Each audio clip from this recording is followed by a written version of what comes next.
크게 이제 일반적 제한, 개별적 제한으로 나눠놨어요. 이건 저희가 앞에서부터도 몇 번 나왔던 내용이에요. 특히 보상 때 중요한 거기 때문에 보상 때 자세하게 설명을 드리고, 여기에서는 이제 일반적 제한이라는 건 그냥 선을 그어놓고 내지는 거기에 뭔가를 지정을 해놓고 그 지정을 함으로써 목적이 끝나는 것들이에요. 그래서 추가적인 어떤 사업을 다시 할 필요가 없는 제한. 그래서 그게 일반적 제한이고, 개별적 제한이라는 건 어떤 구체적인 사업을 해야 되는 것들. 그 대표적으로 도시계획시설 같은 경우. 그러니까 그건 선이 그어져 있지만 나중에 도로가 들어와야 완성이 되는 거잖아요. 그런 사업이 있어야 되니까. 그래서 크게 일반적 제한, 개별적 제한으로 나눠집니다.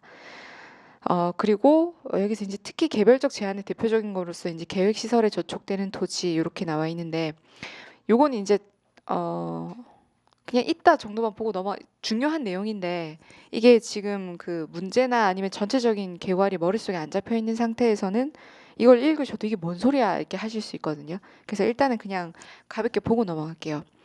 평가 방법이 크게 예를 들어서 지금 저희가 토지의 유형별 평가를 하고 있기 때문에 하나의 토지가 이렇게 있다고 봤을 때 이 토지 전체가 계획시설 안에 다 저촉이 되는 경우가 있고, 이렇게 빨간 선이 그어져서 여기만 저촉되는 경우가 있을 수 있겠죠. 그 전체가 저촉이 된다고 하면 비슷한 그 두 번째 줄 보시면 비슷한 공법상 제한 상태의 표준지 공시지가를 가져온다.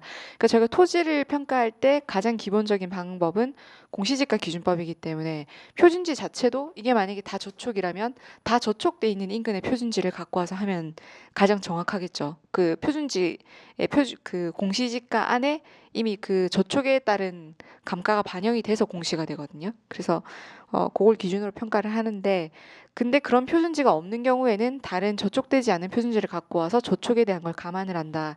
그럼 저촉을 어떻게 감안하느냐? 문제에서 주어집니다. 예를 들어서 뭐 도로의 저촉, 도시계획시설 도로에 저촉되는 부분은 30% 감가를 반영해라 라고 하면 그 반영되지 않은 상태의 단가를 내고 나서 그 전체 단가에서 다시 30% 감가를 해주면 되는 거예요. 그런 식으로 이건 나중에 문제를 보시면 이해가 되실 거예요.